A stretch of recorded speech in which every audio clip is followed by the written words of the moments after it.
নমস্কাৰ, মই ছাত্ৰ-ছাত্ৰীসকল। আকৌ এটা ভিডিঅ'ৰ সৈতে আকৌ লগ কৰিবলৈ আহিলোঁ তোমালোকৰ মাজত।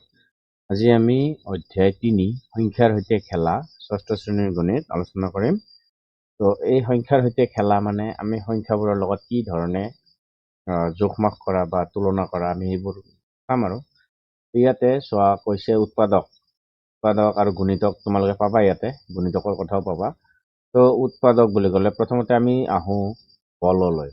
এইকেইটা মাৰ্বল কি বুলি কোৱা, মাৰ্বল কোৱা, বল কোৱা, যিয়েই নোকোৱা।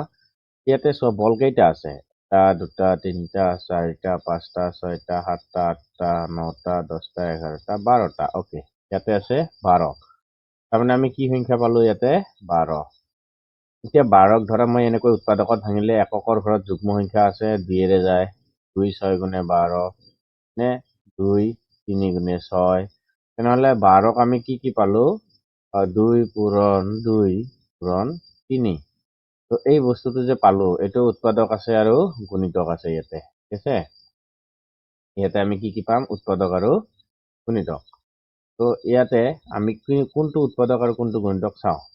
এতিয়া আমাৰ ইয়াতে চোৱা 12ৰ উৎপাদক কি পালো, 2 2 আৰু 3। এইকেইটা হ'ব উৎপাদক, ঠিক আছে। এইকেইটা কি বুলি ক'ব, উৎপাদক। আৰু 2 2 3 পূৰণ কৰি যিটো পাম এইটো ক'ব গুণিতক, এতিয়া যদি আমি কোৱা হয় 2ৰ গুণিতক কি, 2ৰ গুণিতক এটাতো প্ৰথমতে 2 আহিবই, 4 6 8 10 12, ঠিক আছে, এনেকুৱাকে যাব। এতিয়া 3ৰ গুণিতক কি হ'ব, 3 6 9 12 15। তাৰমানে 3 1 গুণে 3, 3 2 গুণে 6, 3 3 গুণে 9, 3 4 গুণে 12, 3 5 গুণে 15। এইটো তো এনেকুৱা ধৰণৰ যিবিলাক আহিব সেইবিলাকক গুণিতক বুলি কোৱা হয়। তো ইয়াতে আমি উৎপাদক আৰু গুণিতকৰ বিষয়ে থুলমূলকৈ আলোচনা কৰিলোঁ আৰু আমি গমো পালো কোনটো উৎপাদক কোনটো গুণিতক কোৱা হয়, হয়নে। তেন্তে এতিয়া আমি যদি আহোঁ চোৱা, ইয়াতে আৰু কৈছে ভাগ কৰা 6টা ভাগ, হয়নে। 6টাকে ভাগ কৰিলে আমি 2টা ভাগত ভাগ কৰিব পাৰিম। 4টা ভাগ কৰিলে 3টা ভাগত ভাগ কৰিম। 3টা ভাগ হৈছে 4টাকে, 3টাকে হ'লে 4টা ভাগ পাম। মানে এইটো ভাগ কৰা হৈছে, 2টাকে হ'লে 6টা ভাগ পাম, এনেকুৱাকে তলত আৰু আছে ইয়াত তলত। তো আমাৰ এইখিনি থুলমূলকে আমি উৎপাদক আৰু গুণিতকৰ কথা গম পালো। ইয়াতে আৰু নাই, আমি উদাহৰণত আহো। চোৱা ইয়াতে কি কৈছে, ইয়াতে কিছুমান কথা মন কৰিবলগীয়া যে বস্তু 1 হৈছে সকলো সংখ্যাৰে উৎপাদক। মানে সকলো সংখ্যাৰ উৎপাদক মানে কেনেকুৱা, 5ক আমি ভাঙিব নোৱাৰো, তেনেহ'লে 5ক আমি 5ৰে একবাৰ ভাঙিব পাৰো। মানে 5ৰ উৎপাদক কি পাম, 5 পূৰণ 1। 7ৰ উৎপাদক 7 পূৰণ 1, হয়নে। তাৰপিছত যদি আমি কওঁ 11ৰ উৎপাদক 11 পূৰণ 1। সকলোতে আমাৰ 1টো থাকেই, হয় নাই। যিকোনো সংখ্যাৰ লগত 1 পূৰণ কৰিলে সেই সংখ্যাটোৱে পাওঁ, কিন্তু শূন্যৰ লগত যিকোনো সংখ্যা পূৰণ কৰিলে আমি শূন্যই পাওঁ। তো ইয়াতে এইখিনি হ'ল। তাৰপিছত 2 নম্বৰ পইণ্টটো হৈছে প্ৰতিটো সংখ্যাই সেই সংখ্যাটোৰ এটা উৎপাদক। তাৰপিছত 3 নম্বৰটোত চোৱা, এটা সংখ্যাৰ উৎপাদক সেই সংখ্যাটোতকৈ সৰু বা সংখ্যাটোৰ সমান হ'ব পাৰে। এটা সংখ্যাৰ উৎপাদক সেই সংখ্যাটো সৰু বা সমান হ'বও পাৰে, সেইটো হয়। এইবিলাক অনুশীলনীটো পাবা মাজে মাজে আছে। চোৱা ইয়াতে কি 2 নম্বৰটো চোৱা, প্ৰতিটো সংখ্যাই সেই সংখ্যাটোৰ এটা উৎপাদক। মানে 6 মানে কি হ'ব, 1 পূৰণ 6 আৰু কি হ'ব 2 পূৰণ 3, হ'বনে নাই। এই 6টো মানে এই 6টো নিজে এই 6টোৰ উৎপাদক হয়নে নহয়। মানে 6ক যদি ভাঙো, ধৰা আমি 1ৰে ভাঙিলে 6 বাৰ যাব, 1 আৰু 6 পালো, 1 পূৰণ 6 পালো এই 6টোৰ উৎপাদকৰ কাৰণে। তেতিয়াহ'লে সংখ্যাটো নিজেই নিজৰ উৎপাদকো হয়। তেনেকুৱা আমি যদি 7 ধৰো, ইয়াতে 7 পূৰণ 1 সমান কি পাম, 7। মানে এই 7 আৰু এই 7 কি হ'ল, এই 7টোৰ উৎপাদক হ'ল নে নাই, উৎপাদক হ'ল। সেইটোৱে কথা ইয়াতে কৈছে। তো এইটো হৈছে। তাৰপিছত ইয়াতে কি কোৱা আছে, 3 নম্বৰটো, এটা সংখ্যাৰ উৎপাদক সেই সংখ্যাটোতকৈ সৰু বা সমানো হ'ব পাৰে। যেনেকুৱা 6ৰ উৎপাদক কি আছে, 2 আৰু 3 আছে, কিন্তু 11ৰ উৎপাদক কি আছে, 1 আৰু 11। তাৰমানে এই দুটা সমান, তাৰমানে কি হ'ব, 11ৰ উৎপাদক কি হ'ব, 11 পূৰণ 1। এইটো সমানো হ'ব পাৰে বা সৰুও হ'ব পাৰে। এইটোৱে কথা ইয়াতে কৈছে। তাৰপিছত 4 নম্বৰটো কি কৈছে, 4 নম্বৰটো কৈছে যে যিকোনো এটা সংখ্যাৰ উৎপাদকৰ সংখ্যা সুনিৰ্দিষ্ট হ'বই লাগিব। যিকোনো এটা সংখ্যাৰ উৎপাদকৰ সংখ্যা, যেনেকুৱা ধৰা মই 180 ল'ম, 180 যদি উৎপাদকত ভাঙো 2, এককৰ ঘৰত শূন্য আছে, এইটো এককৰ ঘৰত শূন্য থাকিলে আমাক 2 যায়, 2 9 গুণে 18, এইটো শূন্য থাকিলে আকৌ 2 যায়, 2 4 গুণে 8, 1 থাকিল 10 হ'ল, 2 5 গুণে 10, 45, 1 থাকিল 5 15 হ'ল, 3 5 গুণে 15, আৰু 5 3 যায়, 3 5 গুণে 15, তাৰমানে 180 যে আছে, 180 আমি কি পালো, 2 পূৰণ 2 পূৰণ 3 পূৰণ 3 পূৰণ 5, আমি এইটো পালো, হয়নে?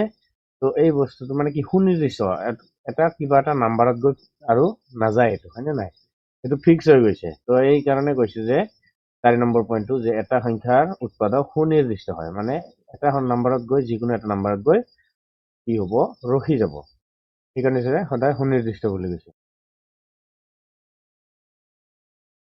এটা উদাহৰণ দিছে 12 উৎপাদক, আমি 180 উৎপাদক কৰি চাইছো, 12 মানে কি, 2 পূৰণ 2 পূৰণ 3, ৰখি গৈছে নে নাই, ৰখি গৈছে, আৰুতো আগবাঢ়ি নাযায়, হয়নে? সেইটো কথা ইয়াতে কৈছে। 5 নম্বৰটো চোৱা, সংখ্যা এটাৰ প্ৰতিটো উৎপাদকেই সংখ্যাটোৰ সঠিক ভাজক, অৰ্থাৎ এটা সংখ্যাৰ উৎপাদকটোৱে সংখ্যাটোক ভাগশেষ নথকাকৈ হৰণ কৰে। ইয়াতে কি কৈছে, সংখ্যা এটাৰ প্ৰতিটো উৎপাদকে সংখ্যাটোৰ সঠিক ভাজক, ভাজক মানে ধৰা মই ইয়াতে 13 হৰণ কৰিব লাগে, 13ক যদি আমি 1 হৰণ কৰো 13 বাৰ যাব, হয়নে নাই, 13 1 গুণে 13, শূন্য পাম, ভাগশেষ শূন্য পাম, এইটো কৈছে ভাগশেষ নথকাকৈ, মানে ভাগশেষটো শূন্য। আৰু কি কৈছে, ধৰা এইটো 13 দি যদি কৰো আমাৰ ইয়াতে 1 পাম, হয় নাই, এই 1টো থাকিব, 13 কৰিলে একবাৰ, 13 1 গুণে 13, তথাপিও শূন্য হ'ব, সেই বস্তুটোৱে ইয়াতে ক'বলৈ বিচাৰিছে। এনেকুৱাকৈ ইয়াতে কিছুমান কথা আছে যিবোৰ আমি জানিব লাগে।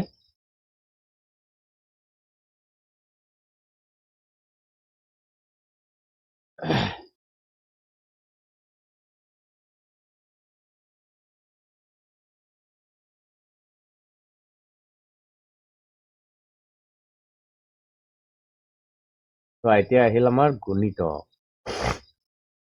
ওকে, আমি প্ৰথমতে উদাহৰণতে যাওঁ, উদাহৰণ নম্বৰ দিয়া আছে, চোৱা ইয়াতে এই উদাহৰণটো চোৱা, 72ৰ উৎপাদক কেইটা নিৰ্ণয় কৰা। ওকে, 72ৰ উৎপাদক কেইটা নিৰ্ণয় কৰিলে, 72ক 1 72 72, হয়নে, 2ৰে হৰণ কৰিলে 37 বাৰ যায়, 3ৰে 24 বাৰ, 4ৰে 18 বাৰ, 6ৰে 12 বাৰ, 8ৰে 9 বাৰ, তেনেহ'লে এটাকে 72ৰ উৎপাদক কেইটা কি কি, 1 পালো, প্ৰথমতে এইটো 1 পালো, 2 পালো, 3 পালো, 4 পালো, 6 পালো, 8 পালো, তাৰপিছত 9 পালো, হয়নে, 9ৰ পিছত কি আহিব, উল্টি 12, তাৰপিছত 18 24 37 আৰু 72, আমাৰ এইখিনিয়ে লিখিছে ইয়াতে।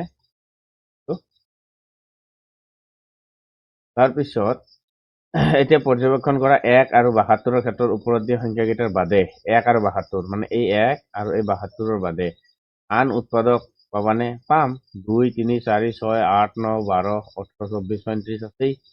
72ৰ উৎপাদক কেইটা সুনিৰ্দিষ্ট, মানে এটা ফিক্স, আৰু ইয়াতকৈ আৰু বেছি নাযায়, এইটো কথা ইয়াতে কৈছে। তাৰপিছত ইয়াতে কি কৈছে, এইটো চোৱা,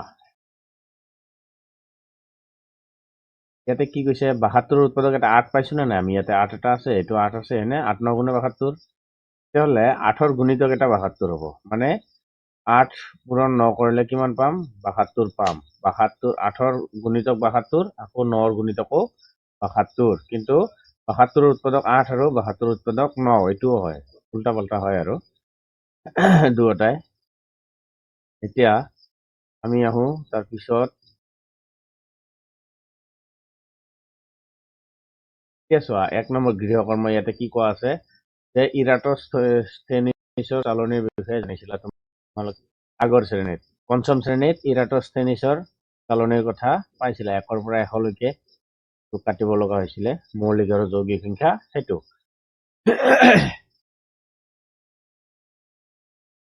তো 2 নম্বৰ কি কৈছে, যে কোন কোন সংখ্যাবিলাক এটাতকৈ বেছি সংখ্যাৰে হৰণ যায় চোৱা আৰু এইবিলাক তালিকাভুক্ত কৰা। এই কামটোৰ লগত ওপৰত পঢ়ি অহা উৎপাদক আৰু গুণিতকৰ কি সম্পৰ্ক আছে চোৱা। ওকে, তাৰপিছত 3 নম্বৰ কৈছে যে যদি কোনো এটা সংখ্যা a ৰ ক্ষেত্ৰত b আৰু c গুণিতক হলে b পূৰণ c কৰি যিটো সংখ্যা পাবা সেইটো a ৰ গুণিতক হ'বনে। এইবোৰ কথা আমি যেতিয়া তাতে যাম তাতে আলোচনা কৰিম বাৰু হয়নে। তো ইয়াতে মৌলিক আৰু যৌগিক সংখ্যাৰ বিষয়ে আহো। আমি তাৰপিছত এইবোৰ কথা নপঢ়াকৈ তাতে গ'লে কি হয় তোমালোকৰ তাৰমানে ৰৈ যায়। তোমালোকক এইটো পঢ়োৱাৰ এইটোৱে উদ্দেশ্য যে তোমালোকে কিতাপখনৰ আগত ক'ত ক'ত কি পঢ়িবা সেই বিষয়ে গম পোৱা। তো মৌলিক আৰু যৌগিক সংখ্যা, এতিয়া মৌলিক সংখ্যা কাক কয় যৌগিক সংখ্যা কাক কয় সেইটো এটা কথা হয়নে নহয়। মৌলিক সংখ্যা আৰু যৌগিক সংখ্যা, এতিয়া চোৱা ইয়াতে কৈছে ইৰাটোস্থেনিছৰ চালনীখন যদি দেখো তেতিয়া তাতে আমি মৌলিক আৰু যৌগিকৰ কথা ভালদৰে গম পাই যাম। ইয়াতে চোৱা এটা পইণ্ট আছে, এটা নহয় দুটাই আছে। ইয়াতে কি কৈছে একৰ বাহিৰে যি সংখ্যাৰ উৎপাদক মাথো দুটা, এক আৰু সংখ্যাটো নিজেই, তেনে সংখ্যাকে মৌলিক সংখ্যা বোলে। যেনেকুৱা 1 পূৰণ 1ৰ লগত 3 পূৰণ কৰিলে 3য়ে পাম, 1ৰ লগত যদি 5 পূৰণ কৰো 5ই পাম হয়নে। 1ৰ লগত যদি 11 পূৰণ কৰো 11ই পাম, 1ৰ লগত যদি 7 পূৰণ কৰো 7ই পাম। তো এইবোৰ কি হ'ব গোটেইকেইটা 1ৰ লগত এই সংখ্যাটো নিজেই আছে নে নাই। এই ধৰা ইয়াতে 3 আছে, তেতিয়া 3টো ইয়াতেও আছে, 5 আছে 5টো ইয়াতেও আছে, 11 আছে যদি 11 ইয়াতেও আছে, 7 ইয়াতেও 7 আছে হয়নে। তো এইবোৰৰ ক্ষেত্ৰত কি হয় যে 1 আৰু সংখ্যাটো নিজে নিজে কৈছে মানে 1 আৰু ইয়াতে কি আছে 3, 3টো ইয়াতে নিজেই আছে নে নাই আছে, সেইকাৰণে এওক কি বুলি কোৱা হয় মৌলিক সংখ্যা বুলি কোৱা হয়। তো এইখিনি আশা কৰো এইখিনিতো গম পাইছো তোমালোকে। আৰু যৌগিক মানে কি, এইটো মৌলিক সংখ্যাৰ কোনো প্ৰকৃত উৎপাদক নাই, গতিকে যি সংখ্যাৰ কোনো প্ৰকৃত উৎপাদক নাই সেইবোৰকে মৌলিক সংখ্যা বুলি কোৱা হয়। এইখিনি কথা হ'ল। তাৰপিছত আমি আহো চোৱা যমজ মৌলিকৰ কথা আমি আলোচনা কৰিম বাৰু। এতিয়া মৌলিক উৎপাদক, ইয়াতে চোৱা যদি আমি 72ৰ উৎপাদকখিনিত চাওঁ তো মৌলিক উৎপাদক 1টোতো নহয়েই হয়নে, 2 3 তাৰপিছত কি আহিব ইয়াতে আৰু নাই 2 3 এই দুটাই হ'ব মৌলিক উৎপাদক, 2 আৰু 3 সেইটো ইয়াতে কোৱা আছে,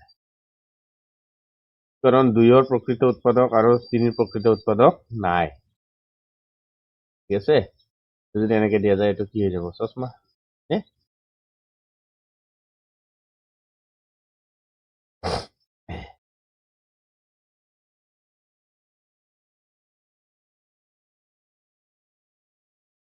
এতিয়া চোৱা এইটো 180 ইয়াতে আছে, 180ক মৌলিক উৎপাদকত 180ক মৌলিক উৎপাদকত প্ৰকাশ কৰা। অ'কে, 180ক প্ৰথমতে এনেকৈ ভাঙি লৈছে 2 2 3 3 5 এইটো কৰিছে, 2 2 3 3 5 যেতিয়া কৰি ল'লে কি হ'ব ইয়াৰ মৌলিক উৎপাদক হ'ব 2 3 5, কাৰণ 2 এটা দুইবাৰ নালাগে আমাক, 3 এটা আৰু 5 এটা হয়নে। এইখিনি নালাগে, এইখিনি দুইবাৰ আহটো নহয়, একবাৰে লাগে মৌলিক উৎপাদক যিহেতু এটাই নে নাই। তেনেহ'লে ইয়াতে চোৱা 180ৰ উৎপাদকটো এইখিনি গোটেইখিনিয়ে হয়, কিন্তু ইয়াতে মৌলিক উৎপাদক আমি 1 আৰু 80টো বাদ দিম 180টো। তাৰপিছত ইয়াতে কি কৰিম 2 হ'ব 3 হ'ব 5 হ'ব, তাৰপিছত আৰু আছে জানো নাই, তেনেহ'লে 2 3 5 এইটো ইয়াতে উলিয়াই দিছিলে প্ৰথমতে। এইখিনি হ'ব 180ৰ মৌলিক উৎপাদক। ঠিক আছে, মৌলিক উৎপাদকৰ কথা ক'লে এইবোৰৰ কথা কোৱা হয়।